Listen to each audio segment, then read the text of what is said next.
kesimpulan materi Week 1 Microeconomics. Dalam pertemuan Week 1, kami belajar Introduction to Economics. Dalam salah satu hal yang kami belajar adalah kata economics itu diderive dari Greek word oikonomos, yang berarti one that manages a household. Kata ini berlaku gara-gara a well-functioning society is capable of deciding how to manage its available resources and who will manage it. Tentunya saja semua resources, sumber dalam society susah di-manage gara-gara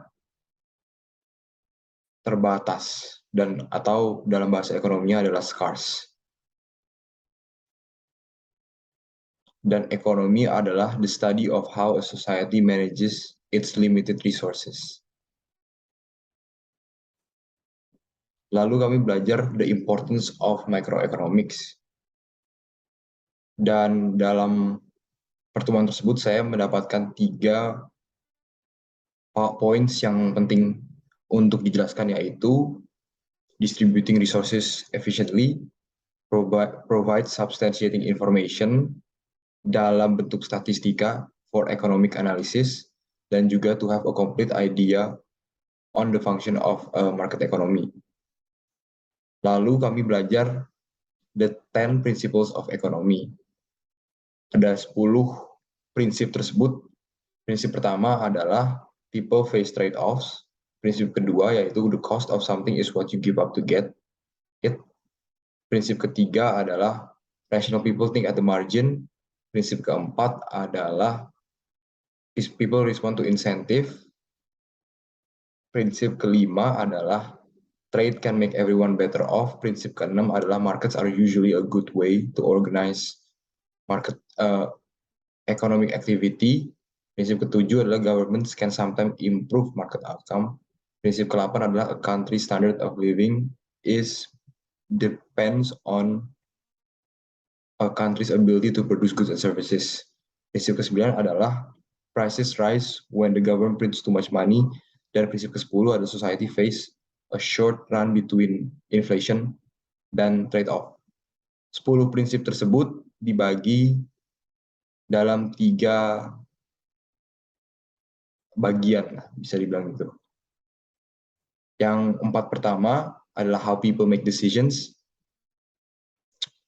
Prinsip 5, 6, dan 7 dalam bagian how people interact, dan prinsip ke-8, 9, dan 10 explains economy as a whole. Dan saya akan menjelaskannya dari prinsip 1 sampai 10. Prinsip 1 yaitu people face trade-offs, yang mempunyai istilah people have to sacrifice something. Bisa waktu atau duit untuk mendapatkan something else in return. Prinsip kedua, the cost of something is what you give up to get it, adalah dalam membuat keputusan, orang biasanya membandingkan harga sesuatu, bisa makanan maupun edukasi, dan manfaatnya bagi kita gitu. Prinsip ketiga, rational people think at the margin. Biasanya orang yang berpikir masuk akal akan membandingkan marginal benefits dan marginal costs, yaitu pengorbanan apa yang mereka harus lakukan untuk mendapatkan sesuatu yang mereka inginkan. Jadi biasanya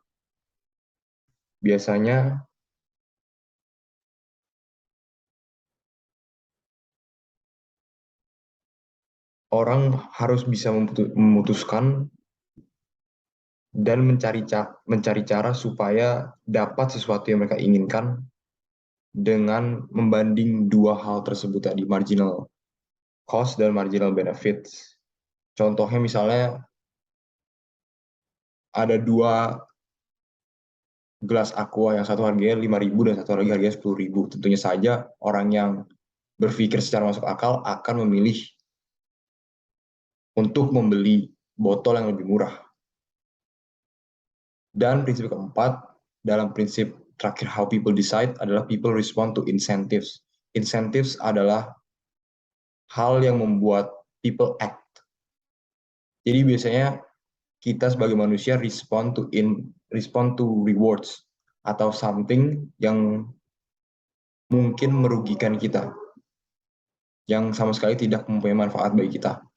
Oleh sebab itu kami termotivasi untuk mendapatkan hal yang kita inginkan melalui insentif, atau kita akan memprevensi negatif outcome tersebut supaya tidak terjadi.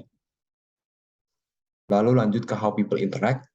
Prinsip kelima adalah trade can make everyone better off, yaitu trade allows each people to specialize in an activity they do best. Maka goods and services bisa dibeli dalam variety lebih luas dan juga lebih murah. Prinsip keenam adalah markets are usually a good way to organize economic activity.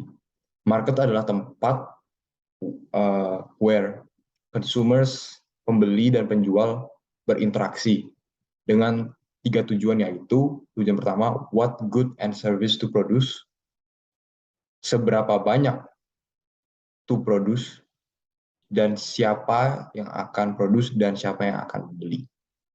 Prinsip ketujuh adalah governments can sometimes improve market outcomes, yaitu bisa diceritakan dalam contoh memberi peraturan dalam dunia ekonomi agar market tetap teratur.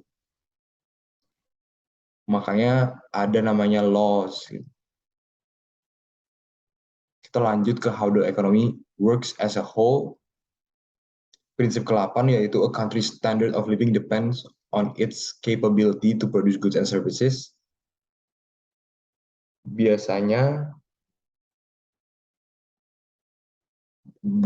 seharusnya faktor paling penting dalam suatu negara adalah produktivitas dan